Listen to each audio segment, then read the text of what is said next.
John Show, and I'm Ron. I am John, and we're the Ron and John Show. We're known coast to coast like butter and toast. We can make ISIS surrender or die, and we can even make the nerdiest guy look kind of fly. We can drink like we've been singing all night long, and we can sing like we've been drinking all night long. So if you're looking for a good time, don't you delay. Tune into the Ron and John Show, because this Ranger and me, we lead the way. Lead the way. Hey, Boom. Boom. Hey, I'm in Camp Shelby, Mississippi right now, so I can only hold up my glasses. Well, by any means necessary, right? That's right. That's what we talk about, right? Whatever it takes, whatever it's going to take. Yeah, that's it, brother. So how you been, man? Good, brother. Good. Just pushing through, been staying on my PT, which we were supposed to get after it last week with the second ID, right? Yeah. But the smoke up here got to us. But you know what? Still, I always find a way to adapt and overcome. The gym opened up just in time, so I was able to get out there and get it on. And it's been good. Good relaxing weekend. Not a whole lot of stuff going on besides that, and just staying busy with work, with obviously Veterans Lending Group here, brother. How about yourself? You've been traveling around, and you just got to Fort Shelby. Yeah, I'm down here at Camp Shelby, Mississippi, working with the National Guard. This month is, as you know, brother, is Suicide Awareness and Prevention Month. Yeah. But it's another one of the issues that in our military and in our society we have to deal with. And, I didn't want to, we're going to talk a lot about the things that cause people to go down to the road of suicide and everything.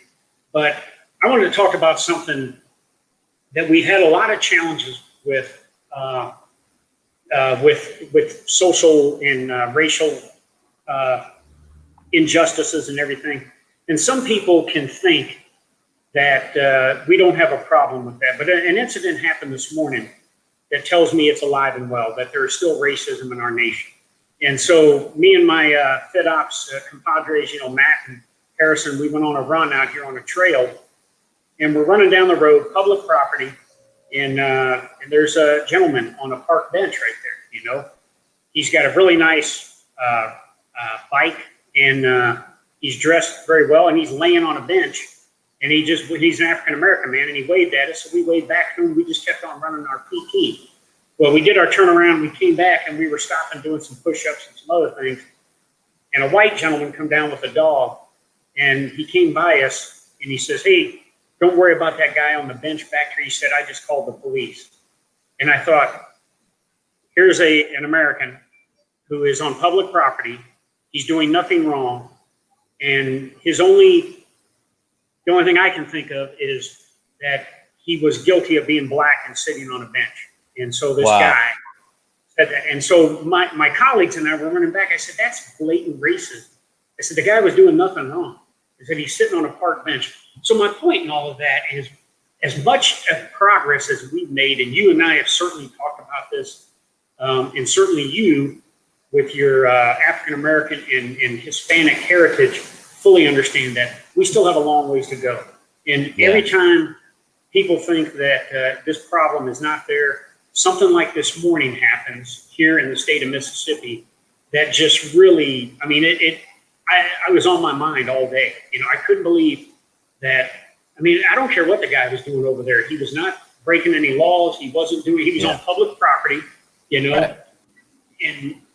So anyways, not to continue on about that, but when we talk about these issues like that, racism, we talk about things like mental health and behavioral health, and we at a certain point, there are stigmas that are put into it, that the seeking of help or the admitting that there's things like racism or these other issues within our society, people continue to try and put a premium on it, and it causes a stigma to be associated with it. So I think our show today is going to be important, brother.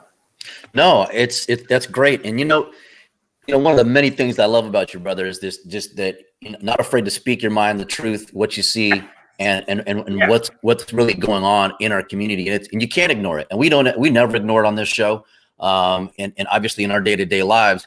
But just to to have that dialogue and say, look, this is what's going on. These are things that are happening. And, you know, if you're one of those assholes that are doing it, then stop, you know, because it's not the right thing to do. What are you thinking? You know, and it's a shame to see, but, you know, it's something that we do have to bring up because it does add to what we're talking about today, because those stressors, right? It's a consistent, you know, another rock in the old rucksack, right? I mean, a person can only take so much, right? I mean, however strong someone might be, you don't know what they're carrying on their back. And it might be that one more that makes someone go down a path that nobody wants to see. So with that, brother, let's jump into, you know, our guests for today's show and the topics that we're going to be talking about today.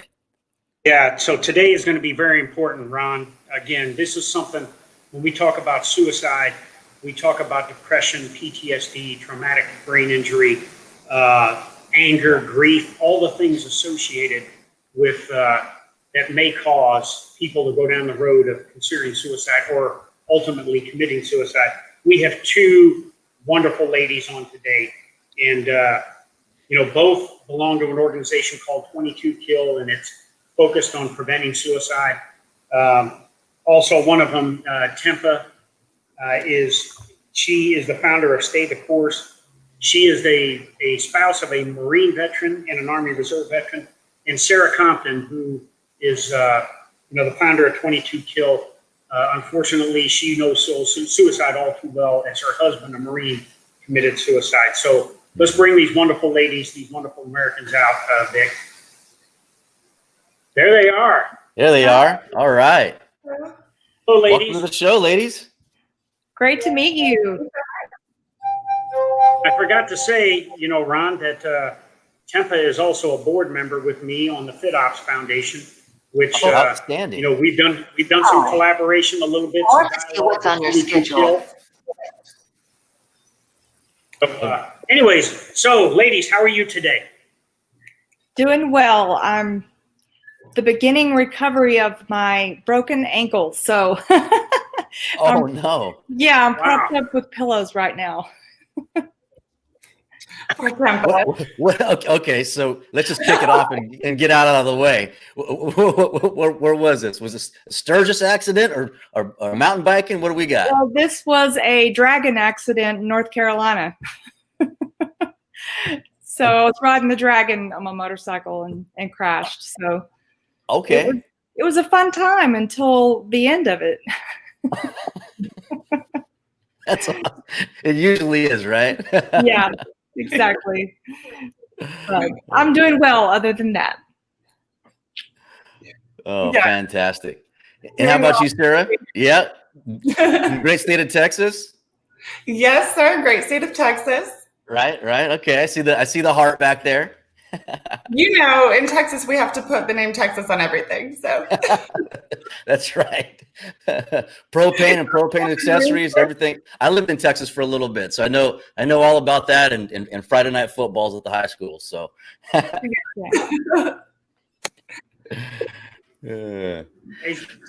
So ladies, thank you both for being here. Oh, I'm sorry. Go ahead, Ron. Oh no, go ahead, brother. Yeah, so thank you both for being here. And today we want to talk about, you know, the number one killer.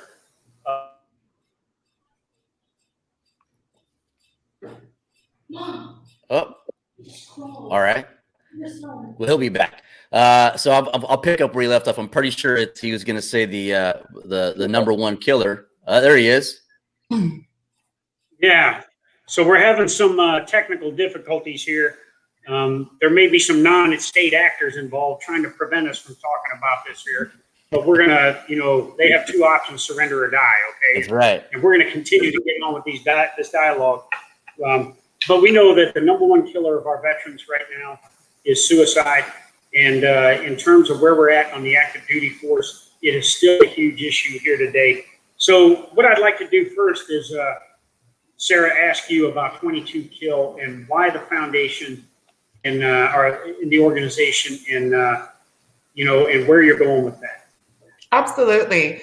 So 22Kill was founded by a small group of Marines back in 2014 in response to that VA report that came out in 2012 that said that 22 service members die every day by suicide. And to be honest, I didn't know what 22 kill was until I very tragically lost my own husband to suicide. He was an active duty Marine, first sergeant, had been a Marine for 15 years. And, you know, he unfortunately and tragically took his life. And in my grief journey, I moved my children and myself out to Texas, where my husband came from. And I kept running into Tempa and our CEO, 𝘬𝘫𝘻𝘵, and Tempa's daughter, Tara, and just a really wonderful group of people in the community working in a capacity to try to get the word out that suicide in the military community is a huge problem, and that with tools, tips, and sometimes in clinical counseling, you know, there's things we can do to combat it. So yeah. I feel very privileged and blessed to now be able to work for this organization and, you know, somehow try to turn my tragedy into maybe somebody else's prevention. Yeah, that's great. And you know, I actually had the opportunity to meet 𝘬𝘫𝘻𝘵. It was last year at Pray for a Soldier breakfast here in Washington State for the Permission to Start Dreaming Foundation, and know a little bit about the organization, and it's phenomenal the things that you all do. And you know, there's the kind of the things that people don't know on the other side of that is because we hear veterans suicide a lot, you know, obviously the 22 a day, et cetera. But not a lot of people really think about what's going on in active duty, right? And it's great. I mean, is that something that your organization sheds light on both sides of that, of what's going on in the active duty community as well as the veteran community? Absolutely. We try to stay as connected as we can with the local active duty components. We have a reserve base, a joint reserve base nearby in Fort Worth, and their active duty command and personnel, we try to get updated and let them know that we exist, we're here, and we want to help the active duty folks just as much as we want to help the veterans. In fact, you know, a lot of studies have shown that that transition period from active duty to civilian is really a critical time for a lot of our service members. And that's a time when a lot of them experience, you know, a lot of anxiety and depression, and maybe some issues come out that they had been pushing down for a while. Yeah. Hey, so I think I'm back now. You're back, brother. Yeah. Go to my remote setup here. So Tempa, can you talk to us a little bit about Stay the Course and what that's all about, and kind of your passion here, and then your background, if you can talk about that a little bit. Absolutely. So Stay the Course came from a very personal experience with my husband and I and our family. We have 3 kids. My husband, when I married him, he was a Marine, just getting out of the Marine Corps, and he went into police work and stayed in the Marine Corps Reserves for a little while.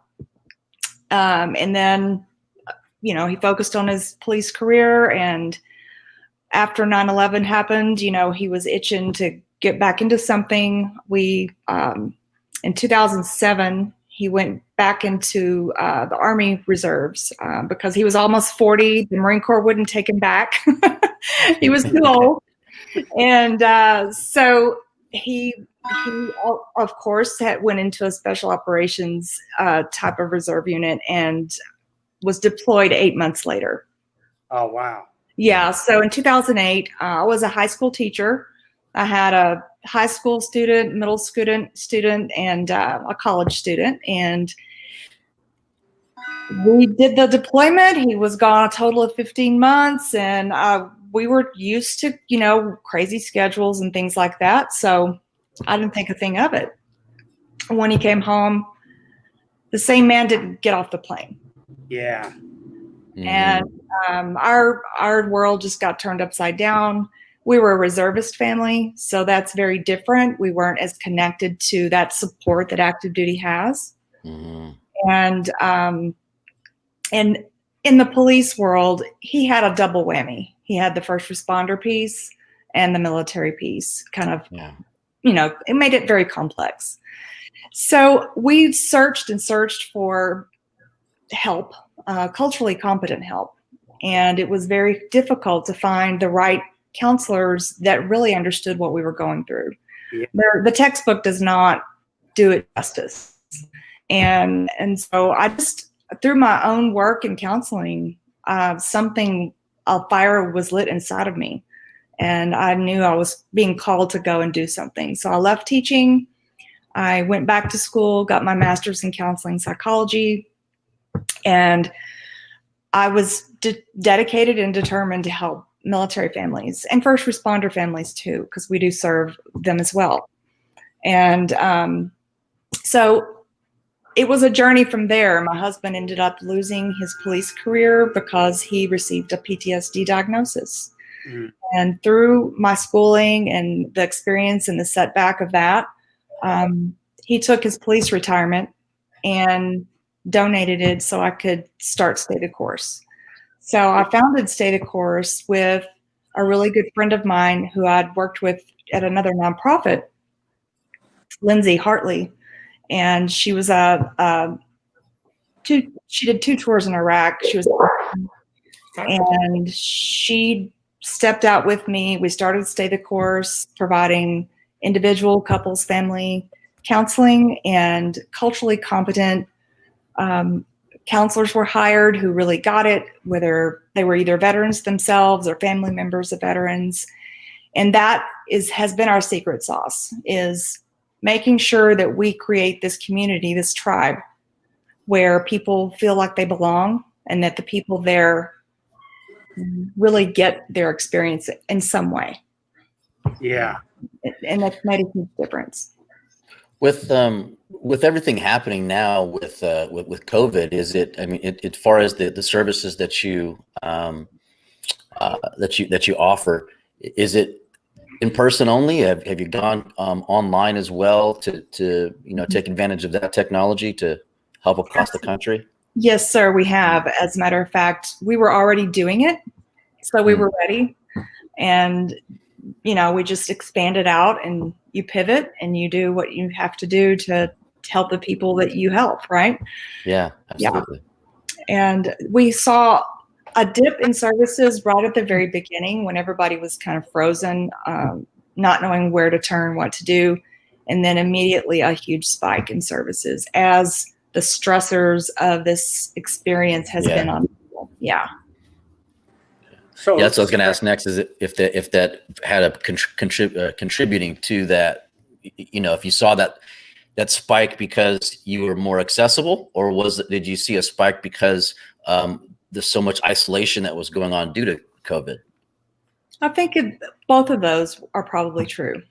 It's the stressors that people are undergoing, and not being able to go in person, having that accessibility on telehealth is, it's now we're all doing our business that way, right? Mm-hmm. So but we continued the in-person piece because we were considered an essential business. So we had a combination of in-person and telehealth. Nice. Yeah. So Sara, one of the things that I do now, among other things, is I continue, Ron and I both continue to look to give back. And on any given day, I'm talking to upwards of a half a dozen veterans that I serve with, and especially in combat during the surge in Iraq in 2007 and 8, that were my privates back then when I was a brigade level sergeant major. And now they're in, their early 30s. They've been out of the military for 10 or 12 years. That sense of purpose is somewhat gone. And now these are, service members that performed heroically for our nation and everything. And now they're in their 30s. There might be some financial issues there. There might be some relationship issues. And I love every one of these men and women to death, but the majority of the time when I'm talking to them, they're calling me at midnight, 2 o'clock in the morning. They're under the influence of alcohol. And I've made a commitment to try and continue to answer that phone whenever I can. So my question is, when someone's been through a trauma like this, and you know, with your husband, was it a process that you could see that he was going down a road that may not, or was this just something that all of a sudden that happened? So my husband enlisted in 1999. He was an infantry Marine. He was very much, you know, overseas in deployments in that hot time, 2004 to 2008. He would come home from deployments, like, you know, Tempa was describing her husband. He would be different. He would definitely drink to excess. He would definitely, you know, have nightmares and night terrors. And he would not talk about it. I think for fear of traumatizing me and our children and not wanting us to worry about it. So I guess, you know, to answer your question, looking back, there were most definitely signs and symptoms. In fact, you know, over the years, I'd say around 2012, 2013, I started to become very concerned for him and for his mental well-being. But at the same time, we were really concerned that if he did get that PTSD diagnosis, that he would lose his job, lose his career, you know, lose his. So we made the decision to seek help outside of DOD. We paid out of pocket. We went out in town and we saw counselors and psychiatrists, and he did get diagnosed with PTSD and he was prescribed medication. But what I definitely want people to know who may be experiencing the same thing, either an active duty family or a veteran family, is that was wrong of us and that was wrong of me.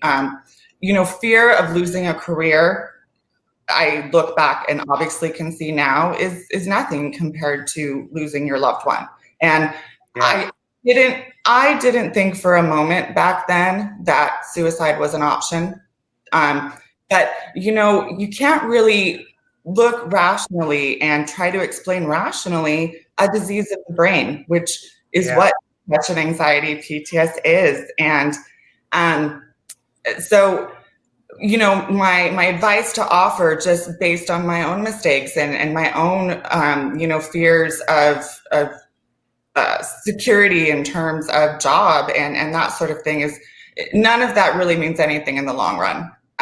So I would definitely encourage anybody who may be feeling some anxiety, some depression, or showing some symptoms, excessive drinking, that sort of thing. I would definitely encourage them to seek help within the chain, because ultimately it's having your loved one here is everything. Right. You know, I'm so absolutely glad you said that.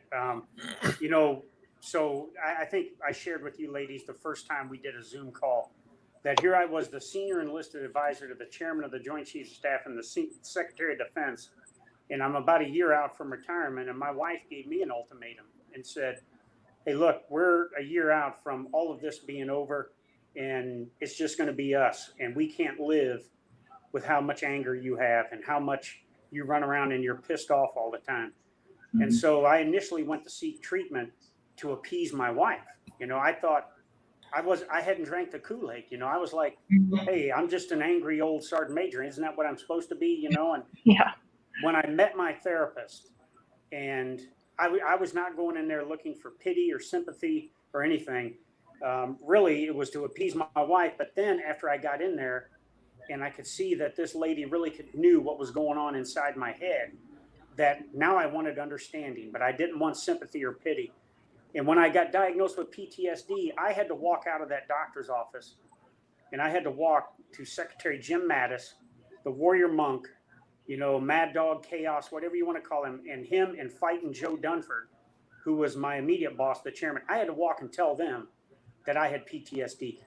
In all of the, you know, I'm a, you know, a recon guy that for 38 years did a lot of walking with a lot of weight.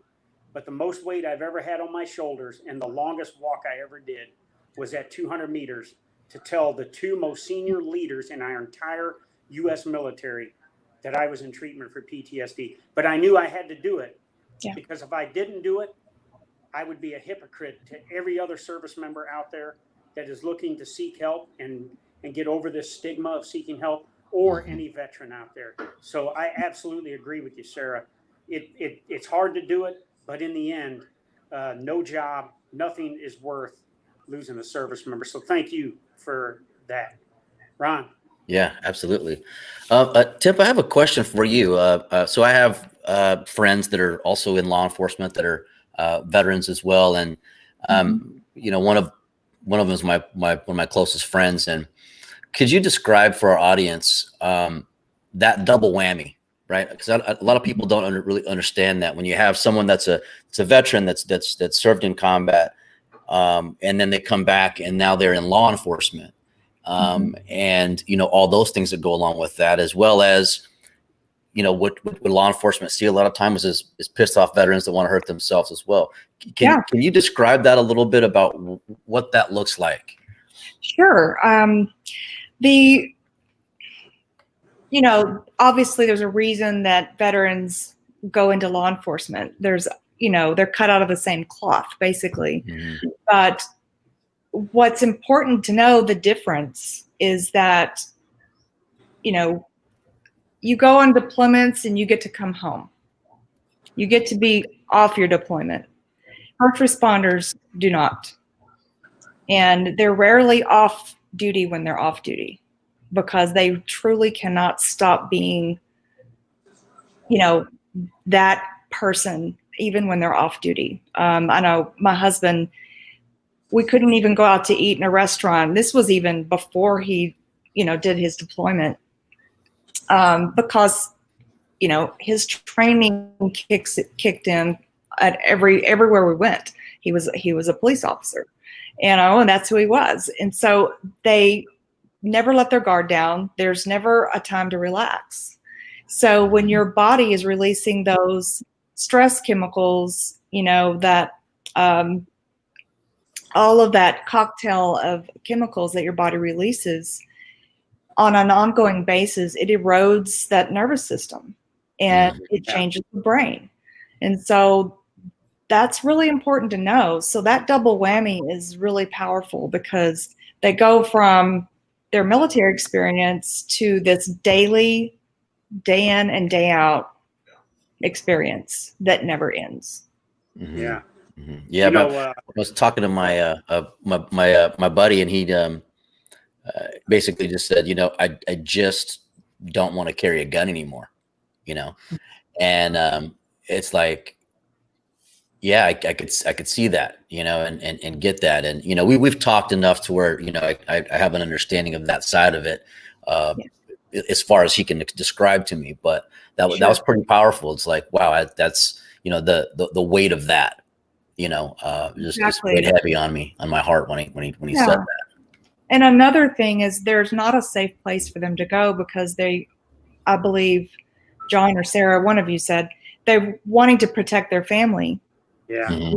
They, you know, veterans do that. So do first responders. It's like, I can't expose my family to what I've seen or what I've experienced today. So I'm going to stuff it down. And I'm stuffing it down until it comes out like a volcano at some point. Or if you're a leader, you know, you don't want to be vulnerable to your men. Just, John, that's amazing. That's leadership. You stepped up and you were a model for your people. Yeah. You allowed yourself to be vulnerable. Yeah. You know, one of the things I talk now when Ron and I do seminars and we talk about PTSD and suicide prevention is, you know, the normal reactions to abnormal circumstances that we have been through, and how it causes hypervigilance, as you were describing, Tempa.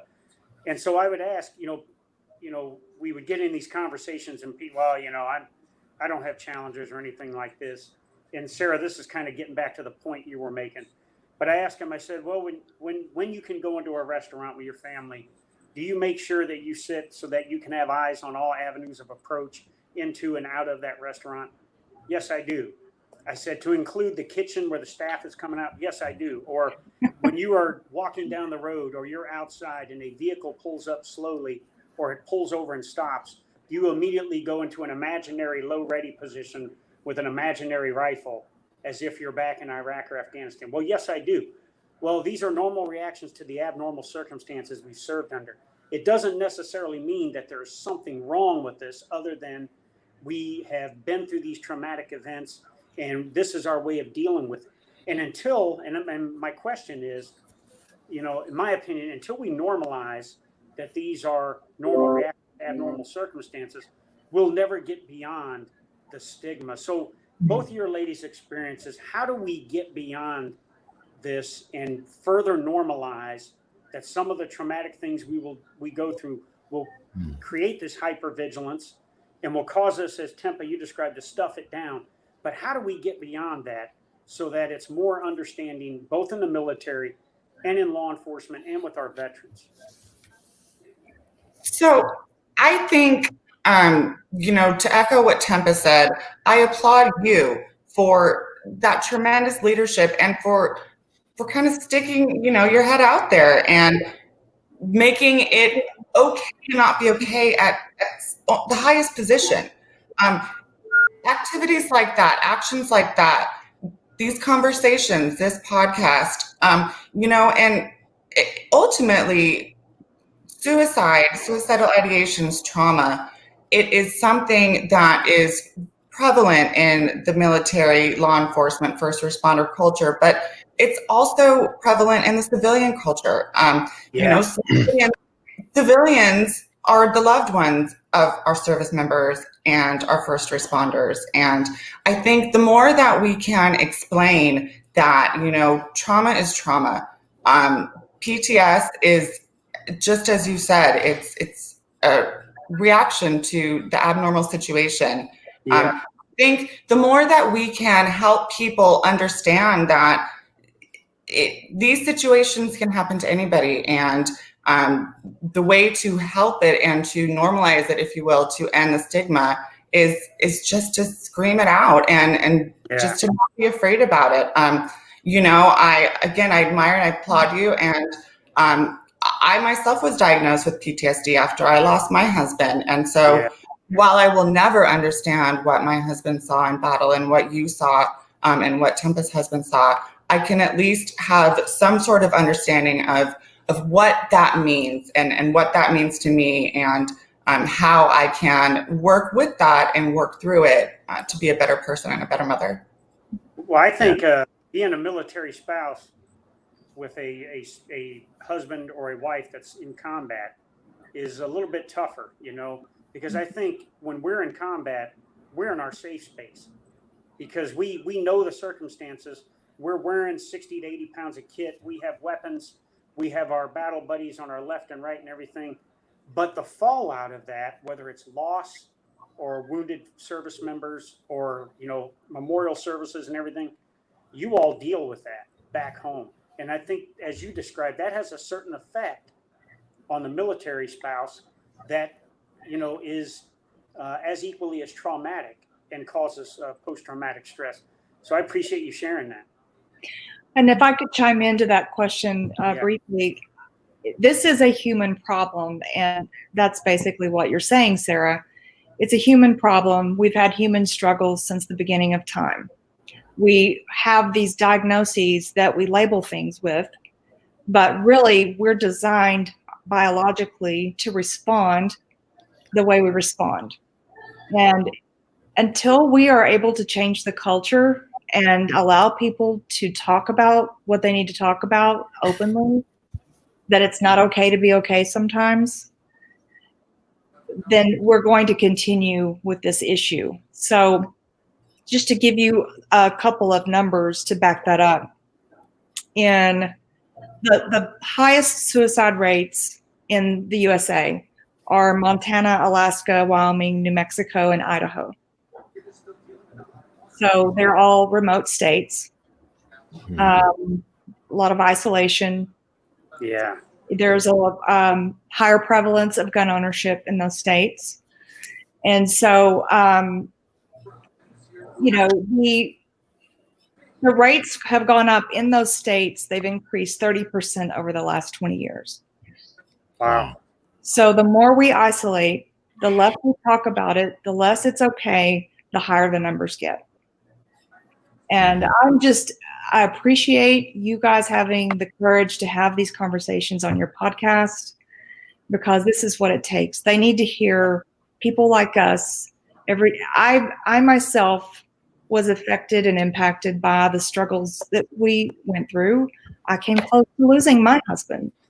Yeah. He came close to losing me. Like, it was this big bucket of toxicity that we had to heal. We had to heal all that. And normal, everyday people have that. Yeah. Mm-hmm. Mm-hmm. You know, what I've, in my experiences, I've done last 5.5 years, been involved with suicide interdictions and interventions. Actually going through one right now, but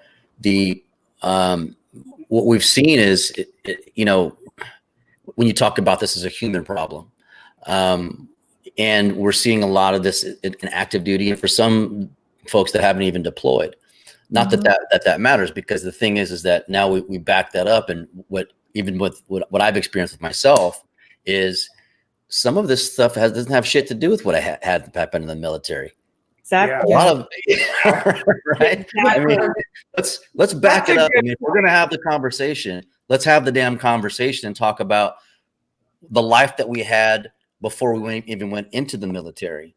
And Exactly. you know, and it wasn't until I started actually sharing my story, which was, you know, in Riverside, California. I had probably I think it was 6 friends that were murdered before I even hit 17, so on and so forth. And for me, I thought that was normal until I think it was probably 15, 20 years later that I was sharing the story and to an audience, and everyone was just like, and I'm like, what's going on? That this is just like what it's supposed to be. But could you share about that a little bit, about what your experiences with the organization and just people in general, of how much that matters, you know, the childhood and things or whatever traumas that happen led up to that we don't face, right? And a lot of it, and I'll say for me, going into the military, going into the Rangers, for me was the toughest, hardest thing. That I wanted to do this.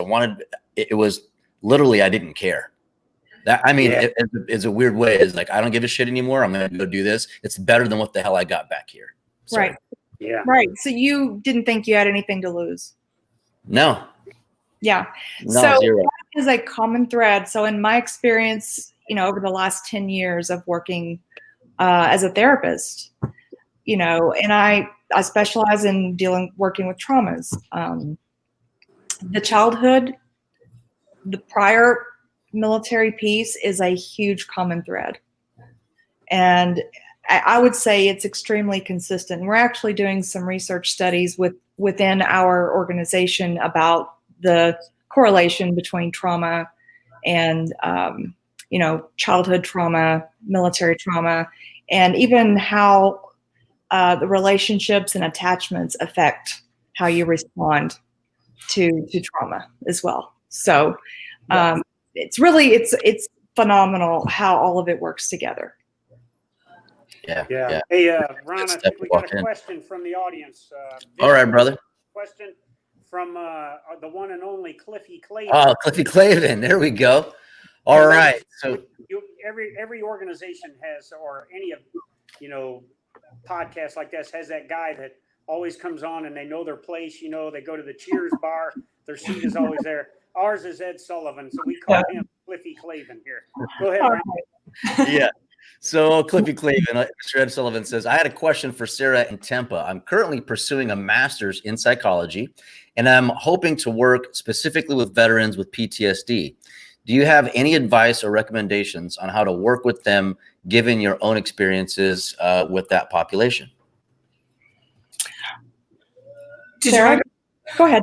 So what I would say first and foremost, that, you know, I don't want to speak for all veterans and I don't want to speak for all first responders, but from my experience, what our clients crave is authenticity.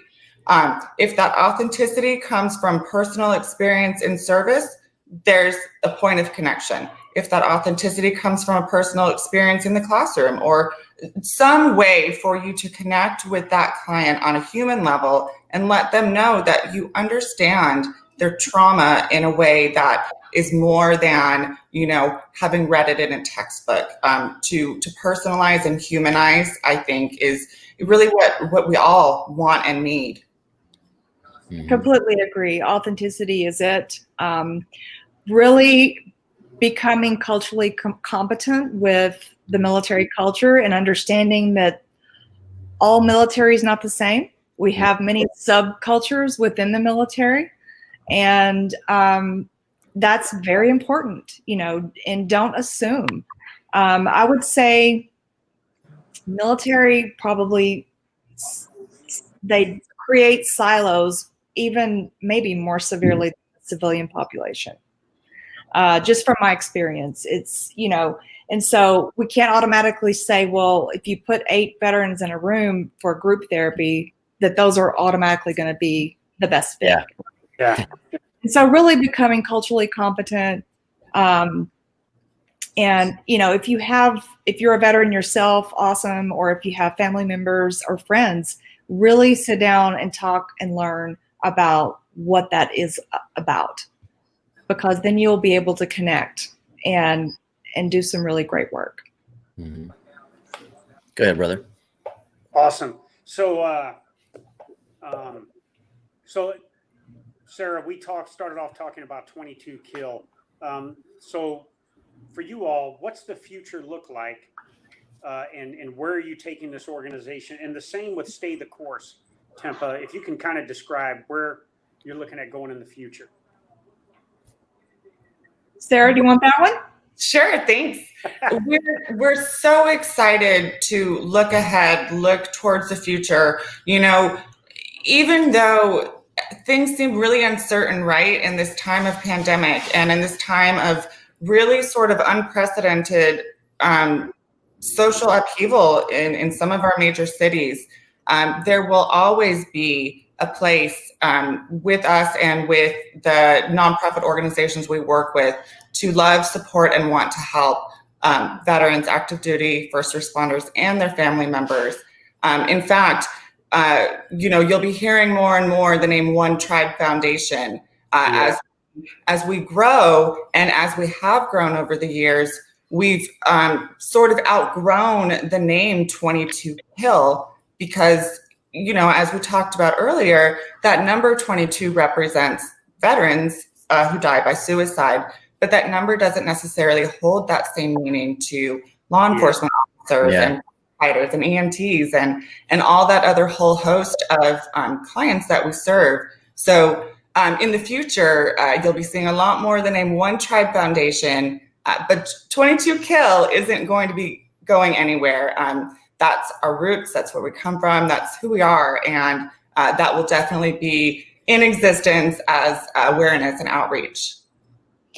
And our vision is to expand beyond the Texas borders. So that's a very important part of our vision as well. We have our non-traditional programs, our national programs, but our evidence-based therapy is within Texas for now. Gotcha. For now. Yeah. Ron, I think we got another question coming in through. Okay, let's see here.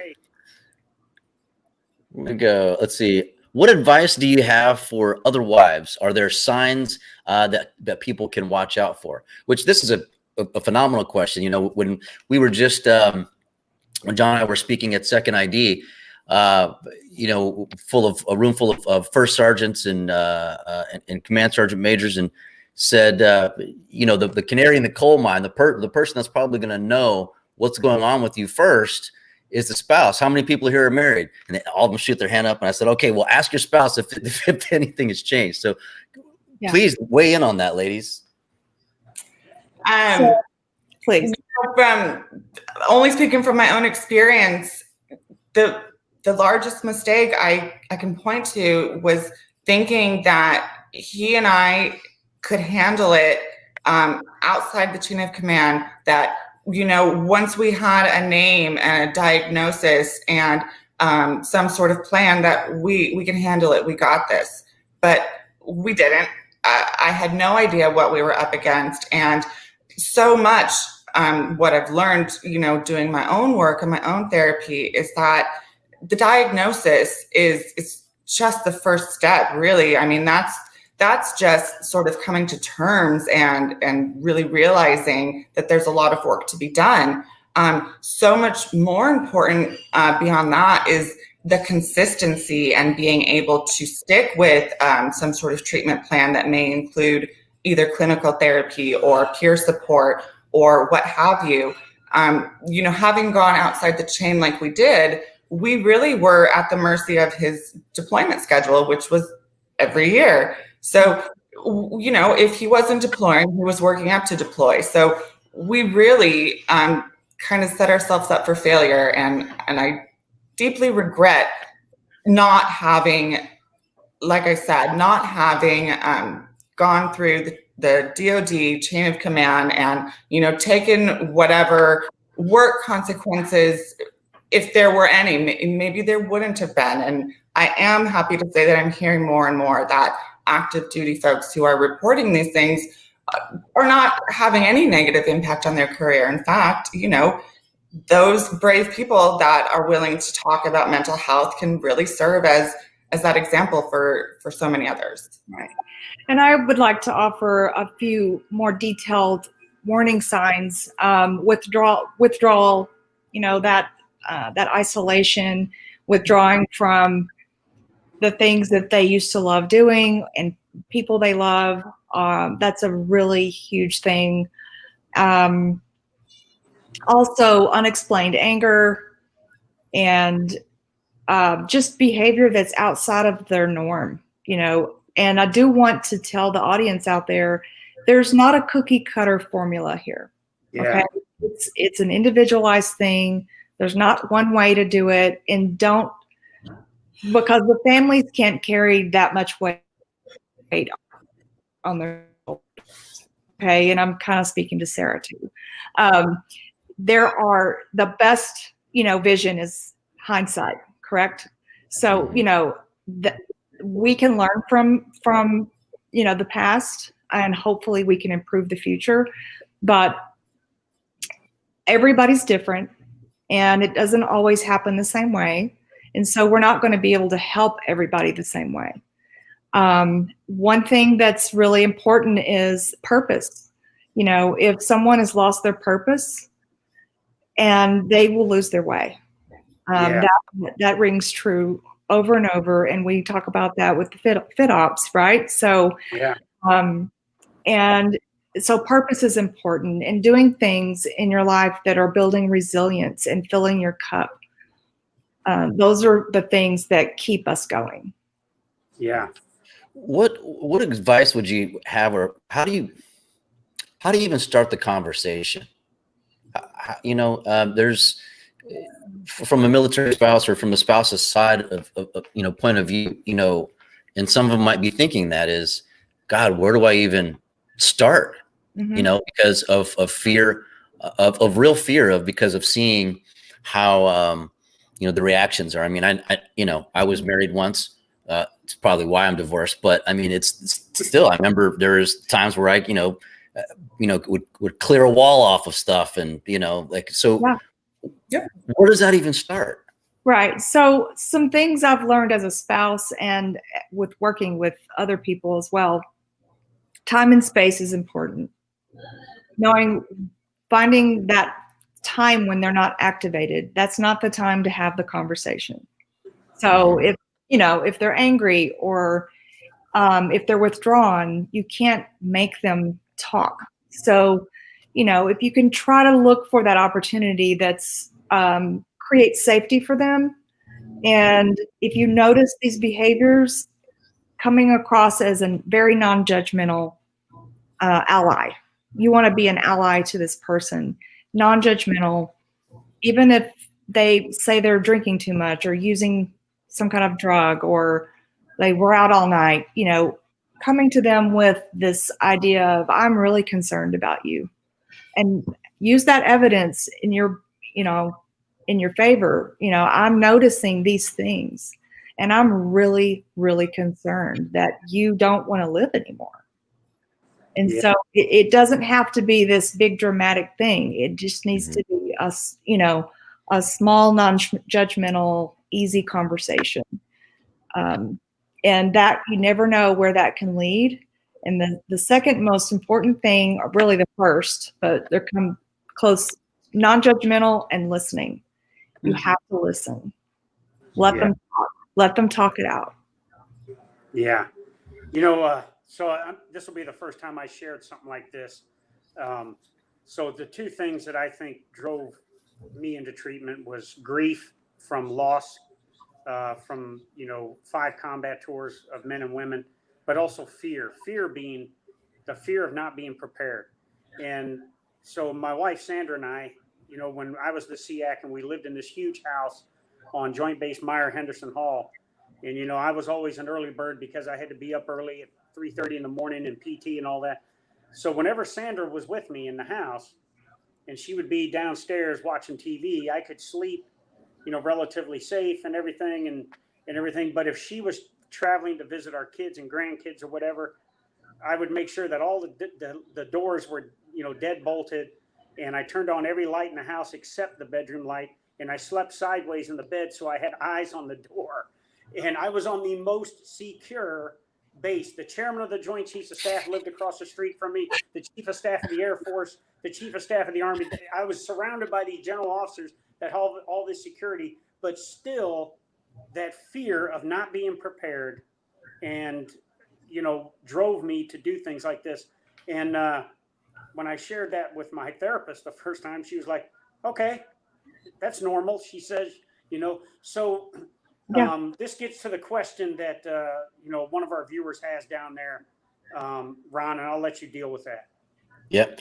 Which is from Rhonda Copeland. And she asks, how do you talk to someone out of suicide, or do you especially if they won't go for help?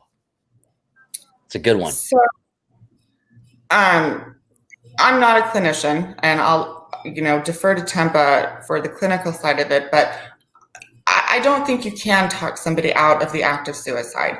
I think you can try to make somebody feel safe and loved and wanted, and try to assure them that they have value and worth and it's better with them here. But I don't think that you can talk somebody out of suicide. That's correct.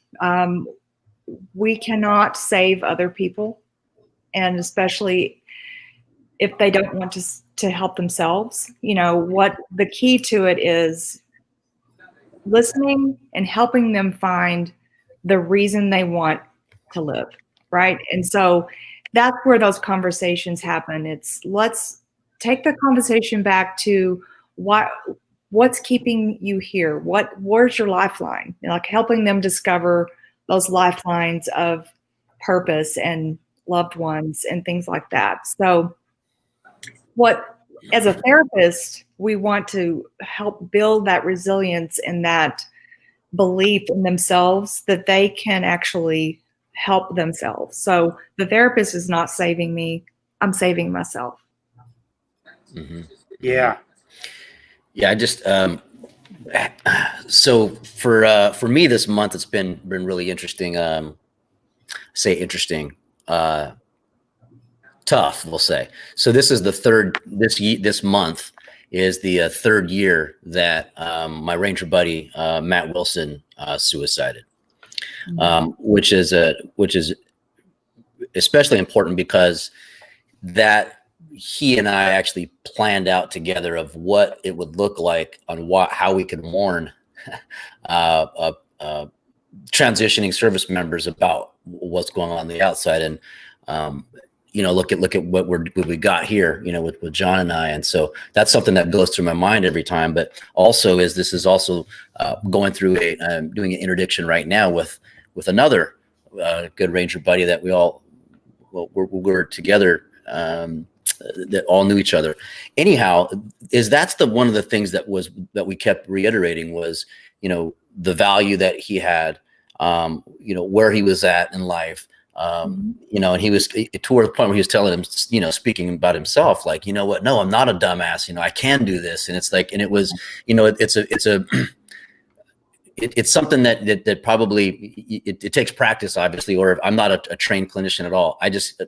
John and I are just two guys that give a damn about our brothers and sisters. Right. But there's something that happens when they start doing that self-talk and that building it up, where it's not like, okay, I've got them, but it's a point of, okay, here we go. And let's keep that momentum building, right? Let's keep that going. Let's come up with a plan. Let's do this. And I just put out the other day, like it was in a crisis situation, because here I am about to meet with them.